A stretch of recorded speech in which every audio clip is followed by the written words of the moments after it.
ya akan ditolak ke bawah lagi dan seterusnya. Ya, nanti kita baca ketika sudah memenuhi semua materi.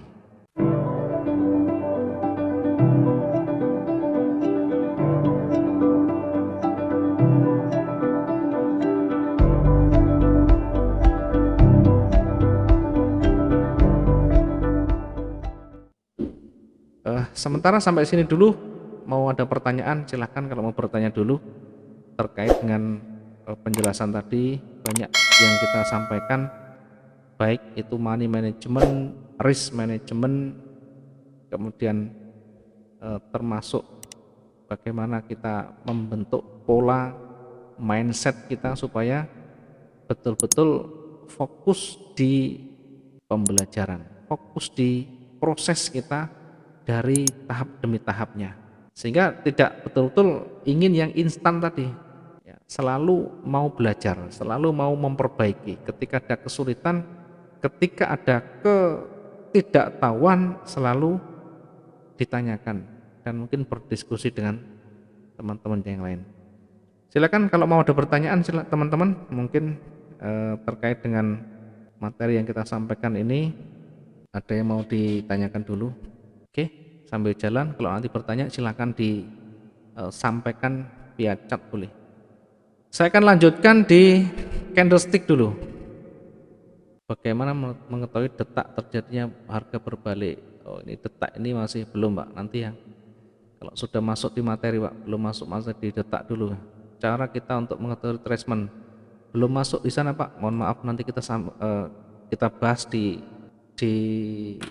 materi yang sudah disampaikan semua, karena ini masih baru, jadi masih baru di permulaan. Kita masuk di candlestick dulu ya. Candlestick ini mungkin teman-teman sudah bisa tahu semuanya. Candle itu berarti lilin, stick karena bentuknya seperti lilin seperti ini, ada tangkainya, ada bodinya. Bagaimana cara membaca candlestick sekarang? Cara membaca candlestick ini yang paling pokok dan paling penting ya, cara membaca candlestick. Yang pertama, fahami ukuran body atau ukuran badan. Yang kedua, fahami atau ketahui panjang sumbunya atau panjang ekornya. Yang ketiga adalah rasio antara badan dan sumbunya. Bagaimana rasio antara badan dan sumbunya? Ya, antara badan dan sumbunya kita bandingkan nanti. Kemudian yang ketiga, posisinya. Bagaimana posisinya? Ya, posisinya di atas, di bawah nanti sangat mempengaruhi. Ada 4 cara untuk membaca candlestick. 4 cara membaca candlestick. Diingat-ingat, ini sebagian yang paling pokok dan paling memberikan informasi. Apakah nanti peluang itu banyak naiknya atau turunnya, setidaknya candlestick inilah yang nanti menyampaikan informasi itu. Karena candlestick ini bagian dari indikator itu sendiri. Ya, kalau kita menggunakan indikator bawaan selalu terlambat. Ya, paling penting adalah price action itu sendiri atau harga yang sedang berjalan itu sendiri yang memberikan informasi. Karena sekuat apapun berita, sebesar apapun ada news, maka akan dicerminkan di candlestick di sana. Sehingga kalau kita belajar banyak di price action atau candlestick ini, tanpa membaca berita pun kita bisa sedikit banyak paling tidak mengetahui pergerakannya dari candlestick itu sendiri. Bahasanya tidak ada hujan tanpa ada awan. Bahasanya tidak ada hujan ya tanpa awan. Artinya apa? Artinya kalau mau hujan selalu ada gulung-gulung awan dulu. Pernah terjadi hujan tanpa awan, tetapi itu kondisional, kondisi tertentu. Sama halnya dengan di kondisi market. Kalau market mau naik mau turun, selalu ada euforianya, selalu ada demamnya duluan. Ya, mau naik selalu ada petunjuk naiknya. Mau turun selalu ada petunjuk turun. Ya, kita beri contoh misalkan. Selalu ada petunjuk di sana. Saya bersihkan dulu. Oke, saya bahas misalkan begini. Ini candlenya kita lihat kecenderungannya turun. Misalkan kita berpatokan pada candle turun ini, ya candle turun ini kalau kita perhatikan pelan-pelan di sini sudah mulai ada penolakan di sana. Sudah ada penolakan di sini. Ini ada penolakan, ya. Ada penolakan artinya buyer muncul. Ada penolakan di sini artinya buyer muncul. Kemudian ada wujud dari buyer itu sendiri. Ini sama dengan konfirmasi buyer. Kemudian karena masih belum kuat ditolak lagi oleh seller. Perhatikan di sini di bawah ini walaupun dia kuat tetapi ada penolakan buyer yang kuat. Ya, sehingga sebelum ini naik selalu ada petunjuk ini penolakan buyer kuat. Sebelum ini hijau ini selalu ada petunjuk. Petunjuknya apa? Ini turun sudah tidak mampu. Sehingga ketika turun sudah tidak mampu di area support tidak ditembus, maka kemungkinan untuk naik akan sangat besar di sana. Ya tentu tidak kita hanya melihat dari penolakan-penolakan, tetapi juga melihat pergerakan dari waktu yang berjalan. Contoh misalkan ini sudah bergerak 30 menit. 30 menit ditolak ke atas. Artinya seller sudah tidak mampu, tidak bisa menembus titik supportnya. Kemudian di pertengahan waktu misalkan 30 menit sudah mulai ditolak, mulai warna hijau, buyer mulai dominan. Masih kecil belum kelihatan, masih belum kelihatan nanti di sana. Dilihat di sana pergerakannya lagi, waktunya dilihat lagi. Kalau semakin tebal, semakin kuat, ya semakin kuat, maka kita bisa ambil posisi mengikuti buyer atau mengikuti kekuatan yang besar. Dari awal selalu ada petunjuk, mau naik, masih belum kuat, tapi ditolak lagi. Ini mau turun lagi, ditolak lagi. Maka ketika sudah mulai confirm, mulai tebal, kita bisa ambil posisi di sana. Ketika sudah di puncak di atas ya, ketika di puncak, ini pun tidak selalu. Walaupun ini engulfing bahasanya bullish, sekali lagi tidak selalu menjadi patokan. Maka yang menjadi patokan adalah price action atau candlestick itu sendiri. Di sini ada yang namanya resisten. Ketika sudah mau naik, ya ini kuat, dilanjutkan nyoba naik lagi. Perhatikan ini sudah sampai 160-an, mencoba untuk melanjutkan. Tapi di area resisten terbentur, kemudian mulai ditolak oleh seller dan akhirnya ditutup dengan seller di sini. Ada petunjuk turun tapi belum kuat. Ada petunjuk turun tapi belum kuat. Ketika sudah mulai tebal, sudah mulai penolakan kuat sekali, jadi ini adalah resisten, ini tidak bisa breakout, kemudian ini naik juga tidak bisa breakout, ditolak lagi oleh seller, maka ini adalah bagian yang kuat untuk selanjut turun. Dari mana kita bisa melihat? Dari membaca pergerakan candle yang terbentuk. Selalu ada petunjuk di sana. Semua selalu ada. Misalkan hari ini atau sekarang misalkan. Nah, kalau kondisi naik turun sama atau hampir sama, maka ini namanya konsolidasi. Kita tidak bisa masuk di area yang sama. Artinya kalau sudah naik, kemudian turun lagi, dikembalikan lagi, naik lagi, turun lagi, kita tidak boleh masuk di area ini. Ini adalah area sideways yang sangat membahayakan. Hal seperti ini nanti akan panjang, kuat. Apakah dia ke atas atau ke bawah, tergantung di mana nanti breakoutnya. Ya, sehingga kalau misalkan kita memaksa entry, nanti pasti akan lama di dalam floating kita. Kalau kita mau sell tidak bisa karena posisinya di tengah, posisinya di atas. Kalau kita mau buy, ya banyak penolakan di sana, hati-hati, banyak penolakan di sana. Maka satu-satunya jalan kita menunggu misalkan ini jadi merah panjang baru kita entry sell.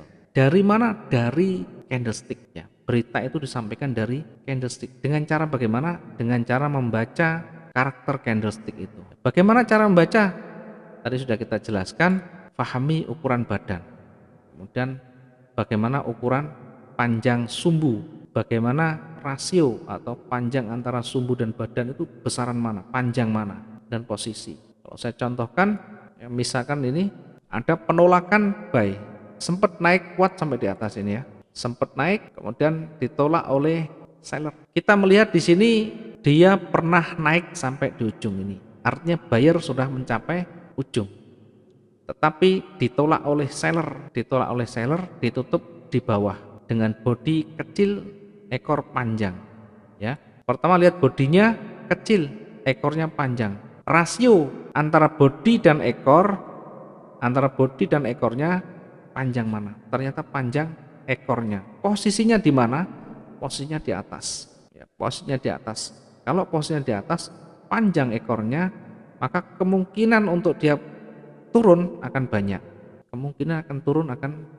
Maka kalau target kita per transaksi hanya 100 saja, kita entry di sini sell, kita selalu dapat tanpa harus keluar dari candle 1 jam. Kenapa di area ini tadi saya ngambil buy? Padahal sudah tahu penolakan sell kuat sekali. Saya selalu menggunakan teknik yang menjadi kebiasaan saya dan pengalaman saya. Ketika panjang kuat dan bukan berada di area tren, dia akan selalu berusaha untuk ya kembali ke titik tertingginya. Tetapi saya ngambil posisi separuh dari ekornya. Ya, separuh dari ekornya. Kalau panjang, kemudian bukan berada di area tren, maka hati-hati. Sebelum dia turun, bisa saja nanti dia akan naik lagi, setidaknya searah dengan ekornya, ya paling tidak mengambil separuh saja. Biasanya ada lebih panjang lagi. Ya, ini tidak selalu menjadi dalil, tetapi tentu kebiasaan, tentu pengalaman yang kita dapatkan dari sana. Banyak sekali yang ekornya panjang, ya ekornya panjang sekali, bukan berada di area tren. Ya, logikanya kalau kita membaca dari karakter candle, ini naik, penolakan buyer yang kuat. Kalau kita bandingkan antara body dengan ekor, panjang ekor berada di bawah, berarti kalau berada di bawah dia akan naik atau berlawanan.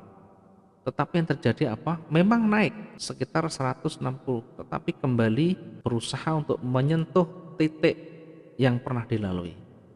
Namun saya selalu menggunakan dalil separuh saja untuk mengambil peluang itu. Ya, ini tentu bukan menjadi dalil pasti, setidaknya yang pernah dan selalu kita alami banyak profit dari sana. Oke, mungkin itu cara membaca dari candlestick ya. Cara kita membaca candlestick, pahami. Berbeda ketika nanti candlesticknya berwujud tebal begini. Ini kalau terbentuk seperti ini, ya kita lihat pertama badannya bagaimana ukurannya. Oke. Badannya tebal, kemudian ekornya kecil. Di atas pun kecil. Antara ekor dan bodi masih besaran bodinya. Maka yang mendominan adalah buyer, ya. Ketika dominan ini buyer, maka jangan heran kalau berikutnya dia akan mencoba untuk akan mengikuti lagi. Artinya akan melanjutkan lagi. Ini jangan lupa sebelum turun ini naik kuat sekali sampai 600 sekian. Baru ya ketika berada di area resisten ditolak memang. Nah, ditolak kan mulai ada petunjuk lagi di sini. Ini penolakan seller. Ya. Ada petunjuk mau turun tapi baru satu, belum ada konfirmasinya. Satu syarat petunjuk mau turun. Kemudian mencoba lagi naik lagi. Lagi-lagi ketika mau tutup candle dia ditolak oleh seller. Ya, sehingga ini tidak dilewati lagi. Tidak di breakout bahasanya. Ya. Breakout itu bukan ekornya tapi bodinya yang betul-betul menembus dan tebal. Maka dua candle ini memberikan informasi bahwa penolakan seller sangat kuat sekali. Ya, ini bisa dijadikan sebagai paling tidak acuan untuk mindset kita rubah dari naik menjadi jadi turun. Kemudian ketika naik, ya jam-jam awal mungkin naik, ya, ketika sudah mulai tidak kuat, kemudian turun ditolak oleh seller, kemudian sudah mulai tebal, perhatikan waktu yang berjalan, setidaknya bukan menit awal, bisa 30 menit ke atas, kemudian kondisi masih tebal kuat, maka kemungkinan besar akan lanjut turun. Bukan serta-merta turunnya di sini, ini bukan serta-merta, tapi ada petunjuk sebelumnya, ada ekor yang betul-betul memberikan informasi penolakan sel di sana. Baik, mudah-mudahan ini bisa diterima dengan baik. Nanti kalau ada kesulitan silakan ditanyakan dulu. Saya akan bacakan dulu pertanyaan yang masih terkait dengan materi ya. Mau tanya misalkan money management modal 200, hitungan lot resiko sedang maksimal 0,01, misalkan floating minus, nanti kan recovery-nya berarti harus diperbesar. Ya kalau modal kecil, lotnya terlalu kecil ya susah emang. Ya, kalau misalkan modal sedang berarti 200 ini kita bagi 20.000. Enggak bisa. Ini ketahanannya cuma 10.000, 20.000 ya. Ya, ketahanan 20.000 memang. Oke, karena ini maksimum, ya kita tidak bisa. Kalau maksimum ini berarti bukan, kalau sudah recovery maka yang terjadi adalah menaikkan lotnya atau menaikkan resiko karena sudah dipakai habis di sana. Ya, mau naikkan resiko tidak masalah, resiko dinaikkan dari 20.000 menjadi 10.000 tidak masalah. Yang penting tidak terlalu jauh. Resiko yang diambil tidak terlalu jauh. Ya, bukan tidak sampai di angka 20%. Kalau cuma 3%, 5% masih bisa. Pakai 0,2 pun masih 0,02 pun masih mampu, tidak masalah.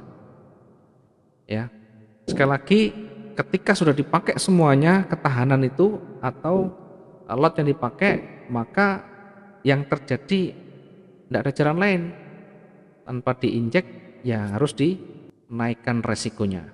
Yang penting bukan ketahanan, bukan sudah tipis, artinya minusnya bukan di atas 20 ya. Kalau sudah di atas 20 enggak bisa, harus cut loss sudah. Kalau cuma 3%, 5% masih bisa. Ya, silakan nanti dicoba. Kemudian jelaskan ekor panjang tapi tidak sesuai tren, maka biasanya candle berikutnya akan menyusuri ekor kembali. Iya, tadi kan sudah dijelaskan. Dalam kondisi ekor yang panjang, kemudian bodinya kecil, bukan berada di tren, itu dia akan mencoba kembali ke harga yang pernah dilalui. Kalau ini tadi sudah pernah naik sampai di puncak, ya sampai di puncak di sini, ya kemudian ini bukan berada di area tren naik, maka hati-hati ketika terbentuk seperti ini. Ya, saya sering menggunakan manfaatkan ini untuk mengambil take profit atau taking profit separuh dari ekornya, ya, separuh dari ekornya, paling tidak mendekati separuh. Ya, dan ini sering kita lakukan. Kalaupun nanti tidak tercapai bagaimana? Manajemen risiko kita terapkan. Tidak selalu yang kita analisakan itu memang betul-betul absolut. Yang penting kita pertimbangkan selalu risikonya. Ya, tadi sudah saya jelaskan banyak, termasuk yang begini. Ini kan juga bukan berada di area puncak. Jadi ini terjadi seperti ini. Ya, penolakan di bawah. Artinya kalau ekor di bawah, bodi di atas, ini penolakan buy. Ini logikanya adalah naik. Logikanya adalah naik. Ya, dari mana? Dari penolakan buyer yang kuat ini. Ini penolakan buyer ini. Penolakan buyer kuat. Tapi kenyataannya malah turun. Nah, terlewati juga separuhnya. Bahkan lebih dari separuh. Berusaha menyentuh titik terendahnya. Oke, itu adalah jawabannya yang tadi saya sampaikan. Mungkin nanti bisa dibuktikan, dipraktekkan ke depannya. Baik, terima kasih teman-teman sudah banyak bertanya juga. Sekali lagi, yang paling pokok dan paling penting adalah menerapkan. Baik menerapkan money management, risk management, maupun menerapkan bagaimana cara kita menganalisa dengan candlestick. Nanti kita bahas lebih dalam lagi, besok kita bahas lebih detail lagi terkait candlestick, terkait price action, terkait support resisten, kemudian bagaimana membaca detak demi detak pergerakan candlestick itu sendiri. Mudah-mudahan bermanfaat. Saya akhiri, selamat malam dan assalamualaikum warahmatullahi wabarakatuh.